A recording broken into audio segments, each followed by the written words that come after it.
Episode 5, New England Sports Media Podcast features a fellow former BU Terrier, Conor Ryan, covers the Bruins for the Boston Sports Journal. Glad to have you with us. Thanks for being with us first, Conor. Yeah, thank you guys for having me. All right, awesome. So obviously, I'm sure this last few months has been like no other for everyone and for yourself included. What was it like covering the Bruins, not from, but looking into the bubble? Yeah, it's pretty interesting. I mean, I think by the end of it, we kind of got used to kind of the way things were set up in terms of everything through Zoom, and we were able to, a few of us in the media were able to go to kind of their new training camp back in July when they were over at Warrior. But even then, it was good to kind of be in the building because you can obviously just pick up the smaller details you really don't see from watching tweets or whatever they kind of send you of practices, which is what we got up in the bubble. But as a whole, it was something you just got used to in terms of it's regular Zooms, and you have to kind of realize that you're not going to get the same kind of access you're used to getting. So it's kind of just more or less picking your battles, and they were able to facilitate some stuff that made it a little bit easier for us. So we were able to get, if you wanted a one-on-one, you're able to kind of just reach out and,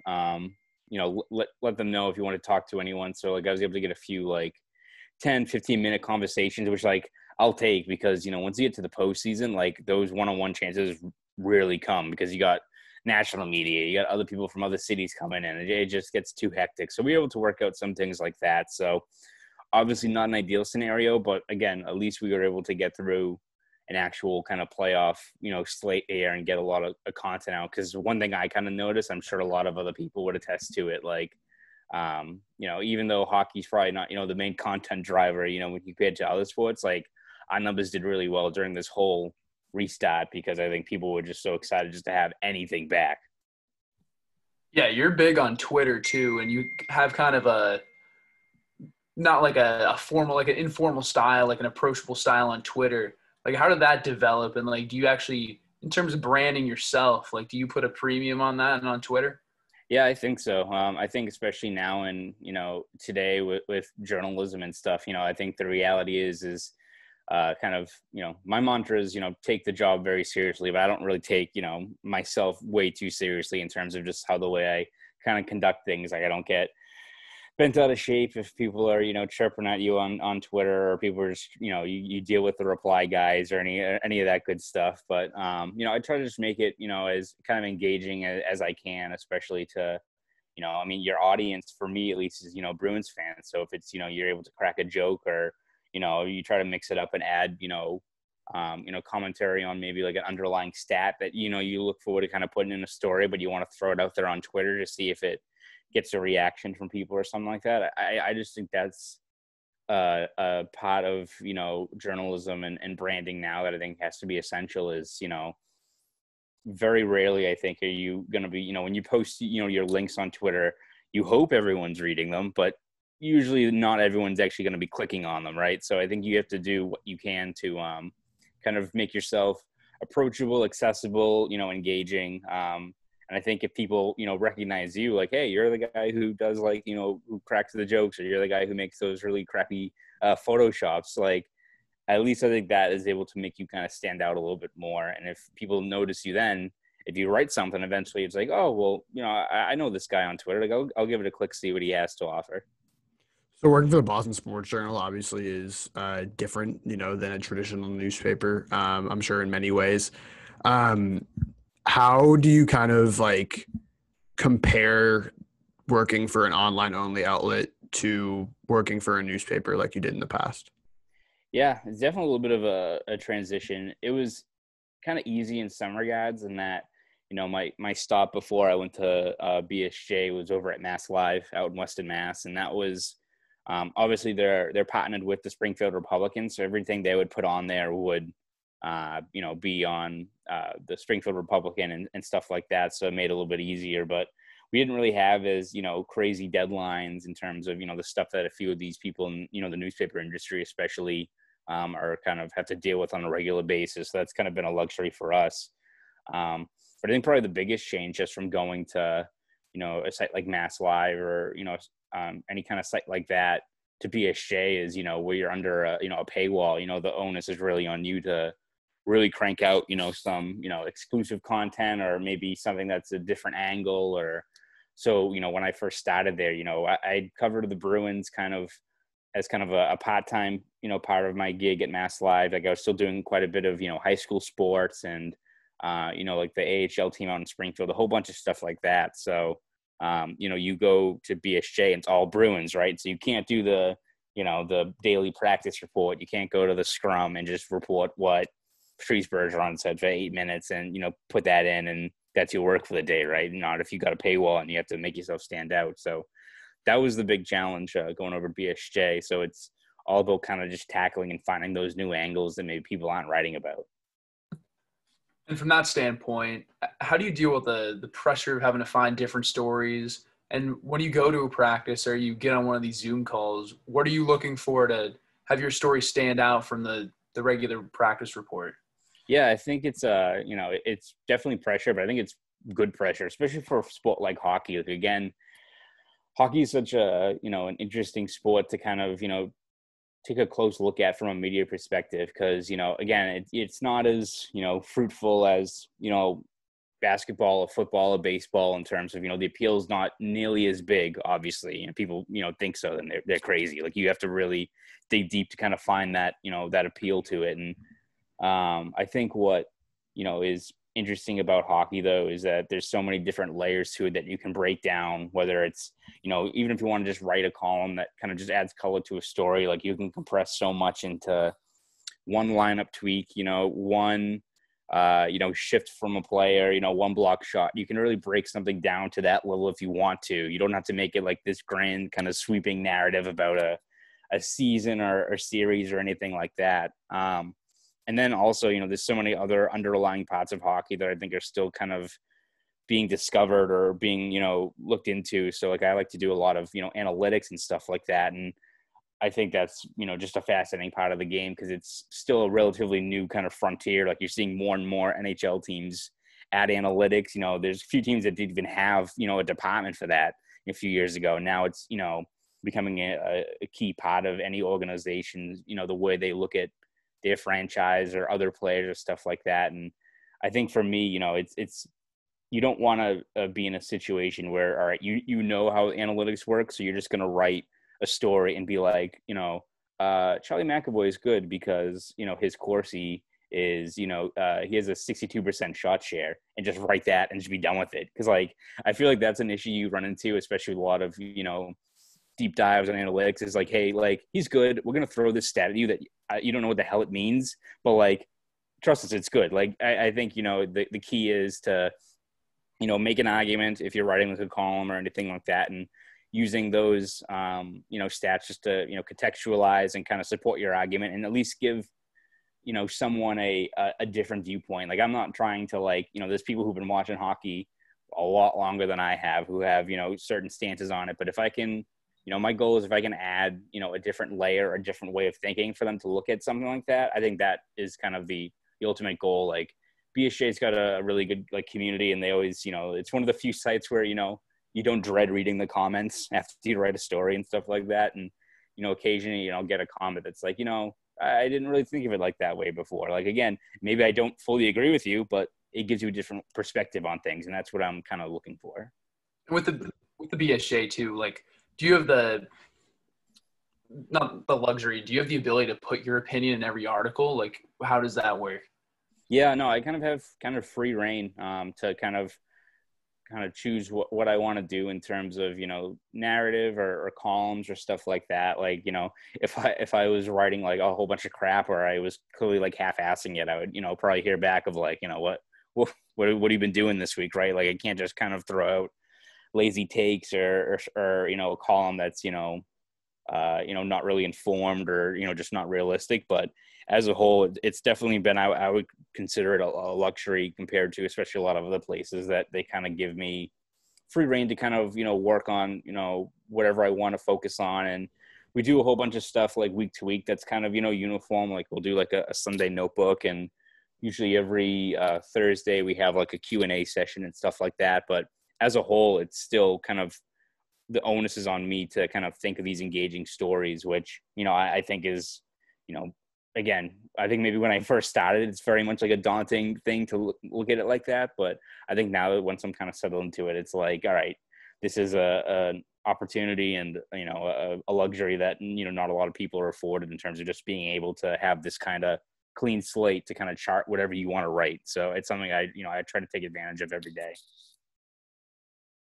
Now, I don't know if in Boston it's different, but I mean, I feel like there are very few places that are kind of like subscription-driven models that are in more than one city, like more than one in a city. So obviously, there's the Athletic and there's BSJ. Um, what's the? Is there a difference? Obviously, like you're competing with the newspaper writers too, but is there sort of like a different sort of competition for maybe like the quirky feature or the deep dive analytics that you have with the Athletic that maybe you didn't expect? I wouldn't probably say didn't expect, because I think you're even seeing a lot of other, major publications, doing, finding those different angles now. I think people are realizing that, again, with like analytics or anything like that, just even educating yourself on it and finding those different angles can open up a whole new wave of, different kind of stories you can write. So, like, I've seen the Globe add a few more kind of deep dives on stuff like that. And again, there's just so many different stats you can look at that like you can craft a whole story out of. Like there's zone exits, there's zone carries, there's shot suppression. There's like a stat for like every single thing. Like I'll occasionally check in and seeing like the latest graphs that some of these people who do fantastic work put together, and you're like, I didn't know how you even can find a metric on that, but there's usually one out there. So I think especially, there's definitely that level of competition from, the paywall subscription, because again, you're trying to get the best content possible. But I think, we've all lucked out and that we haven't really had any, situations where, we've had stories that are, dropping at the same time, like, oh shit. Like, that was one where, we were clearly doing something at the same time or something like that. I ran into one, I think, where it was after Jake DeBrusk got a brand new hockey stick, and it's like the new one that's like $500 that none of us are going to have, but it's one that has like the hole kind of carved into the blade of the stick. And I had that story first, but I think like it went out, and then like the next day a few people went up to me and it's like, gosh, like we all had that story too. So it was one where it just lucked out that I was able to kind of get the quick draw on it. So you always have to be, cognizant of, if you have a good angle, like attack it pretty quick and, develop it and stuff like that. Cause, I had a feature last year with like Charlie McAvoy and his family talking about, their love of surfing down on Long Island. And that was one where I thought, all right, I can take some time to craft this out and make a good feature out of it. But there's other stories where if it's either, a game by game basis or something that kind of pops up during the season, people are looking for an interesting story during kind of like the dog days of the winter, then you have to be aware that, there's a lot of other people in this market that are keeping an eye on that stuff too. How did you first get into hockey reporting? Like, did you play? Do you still play now? I don't really play too much now. I was more of actually like a baseball, football guy growing up. I quickly realized at a young age that I would have to, transition to writing to stay within hockey. Like I always loved it growing up. But I didn't really start, reporting and stuff. Like I didn't even really do it until I got to BU. And that was my freshman year. I really didn't know what I really wanted to do yet. So it's just kind of just hanging around and, just trying to figure out what I wanted to do. I was in College of Communication, but I was narrowing down my field and like, all right, well, I suck at math. I really don't like science that much. I like sports, and I did pretty good at the writing part of, all of my classes in high school. So screw it, I might as well do sports journalism, give that a shot. But again, I really didn't start doing that until like the start of my sophomore year is when I was like the year behind everyone else. It was like me and all the freshmen going into like all like, the classes or the, stuff in September where you're going to, the FREEP and WTBU and a whole bunch of places like that. So that's when I kind of started. And, I focused, primarily on the FREEP when I was there. And that was a lot of, you kind of start off with a slow, system where we were lucky when I was there at the FREEP and that we had a pretty, established, line of people. So, when I started as a sophomore, there was people who were covering the, the men's and women's hockey team, which I think was kind of my ultimate goal.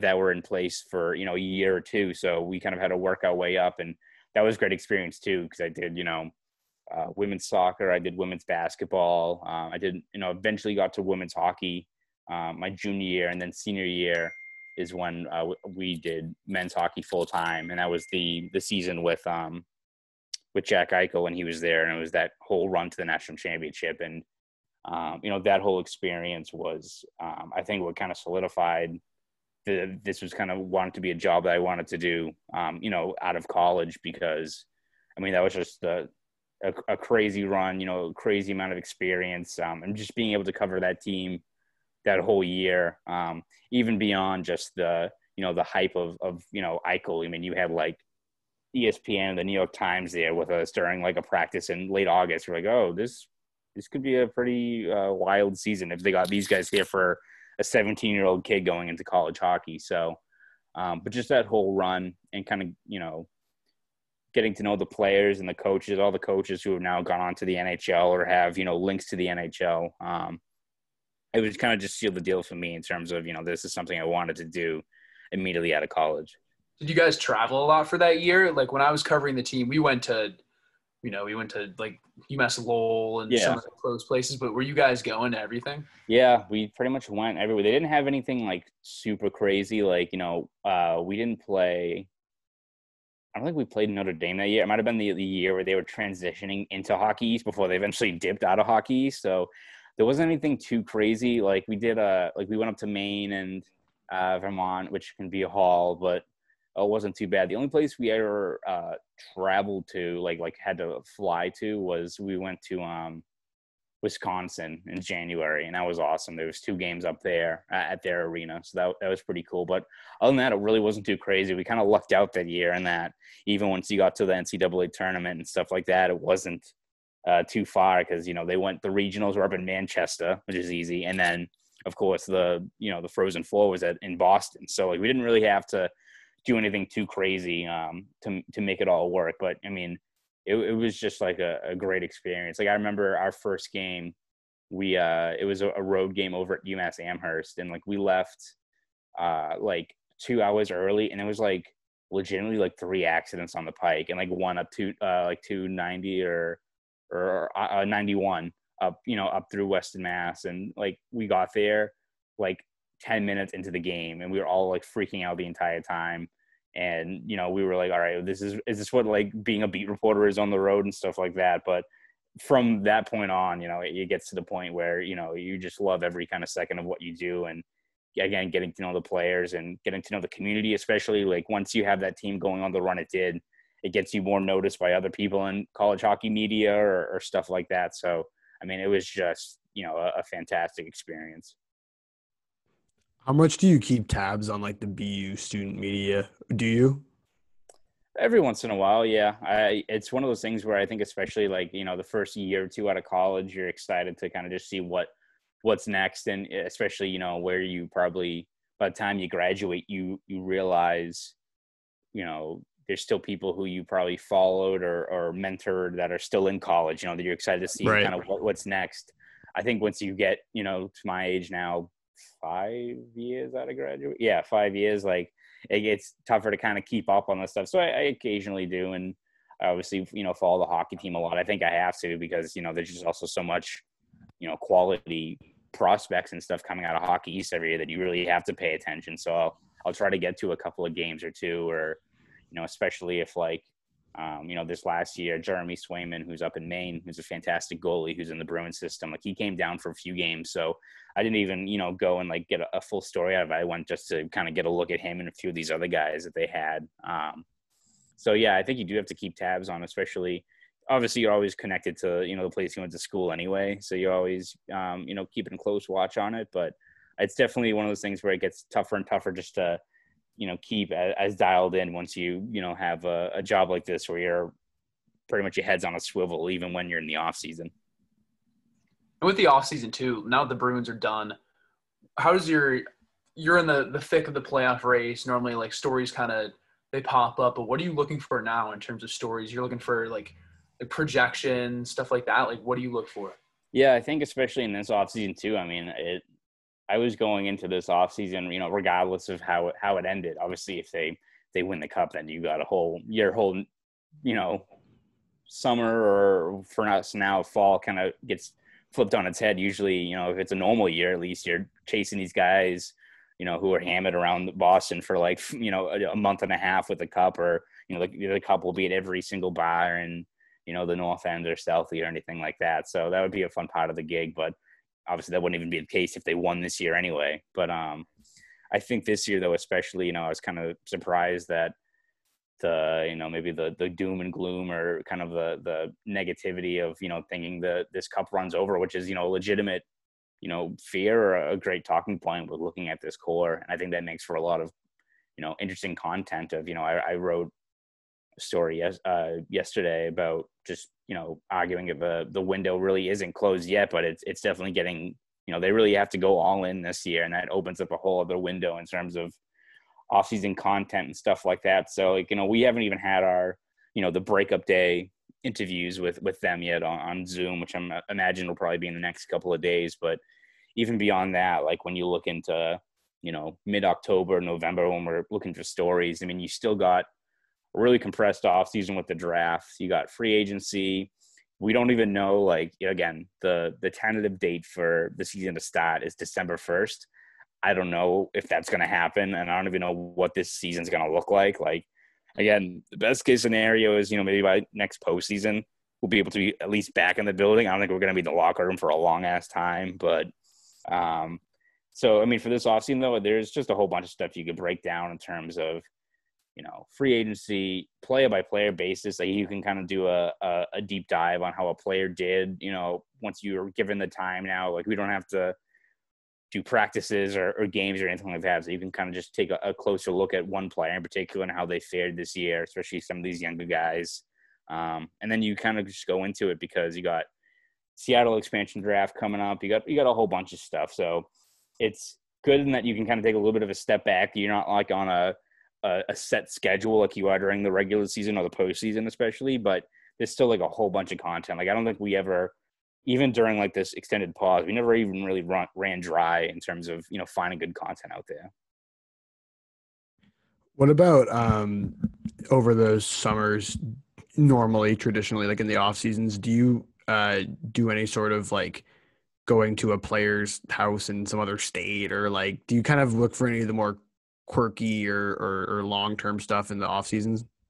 We kind of look for a few things. Yeah, it's usually pretty tough. Like, a lot of these guys go off the grid during the summer, and it's tough to kind of get a hold of them.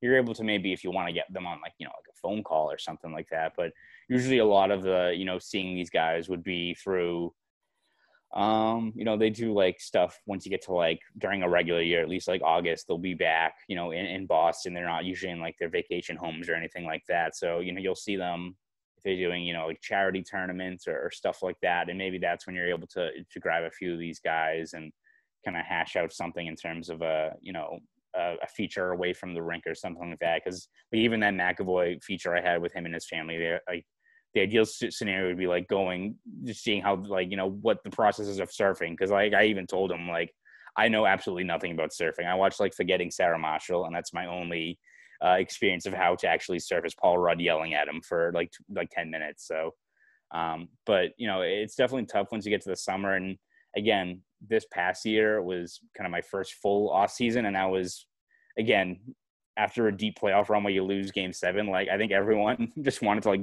get away from everyone for a few months, and it was a short off season anyway. So, but it's definitely in a scenario where, again, once we find out kind of the parameters of this off season of seeing kind of what's available, because I think between us, between the team, the team's PR staff, like, this is new waters for everyone, right? So no one really knows what to make of it and how to best make it work. So I think it's just kind of a step-by-step process for all of us.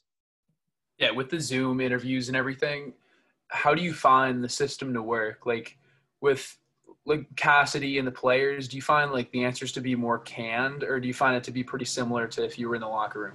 I think it kind of depends on who you're usually talking to. Like Cassidy, I think you could talk to him and you could put him on a walkie-talkie and talk to Bruce Cassidy, and you would get great content. I mean, he's one of the best in terms of, he'll field any question. He's, I think he's just a guy who loves talking hockey. So he'll go off on anything. I mean, you ask him about how the weather was, he'll probably give you like a good 25-second response. So that's a luxury for us. Players, it's definitely different. And we had, when we were doing training camp, they had kind of a one-on-one, not one-on-one in terms of, you talking to one guy directly, but it would just be like one player and all of us in there. And usually it's, the same kind of, 10, 12 people that are usually around the practice rink anyway, in terms of the media. So you're able to get a good rapport, and everyone kind of more or less knows each other. So you can usually get a pretty good conversation, or you can hit on a bunch of topics. I think once you get up to, the bubble up in Toronto, it got tougher, especially with the players, because especially like, pre and post game, usually be two players at a time. The Bruins weren't the ones who were running these Zoom calls once they got up to Toronto. It was all through the league.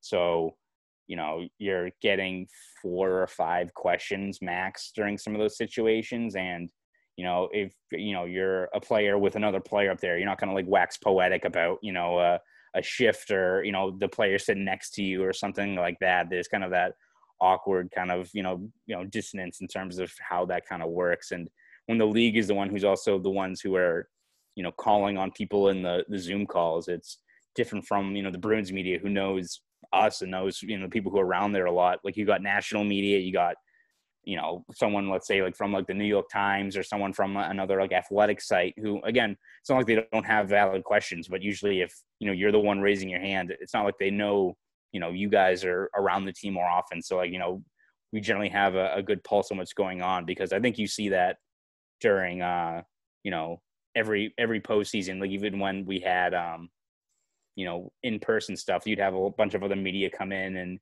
they'd be asking the kind of the narratives that us who are beat writers are used to, we ironed those out back in like September, right? Like we would get to April and May, and it's, is Brad Marchand really going to clean up his act this year? It's like, we've covered this. Like, he's had like 20 penalty minutes since November. Like, there's a lot of these narratives that people already, that we all know, and the Bruins fans who are covering or following along with us, they know these things. So that's kind of the challenge once you get to the playoffs, is you got a lot more people in the pool with you.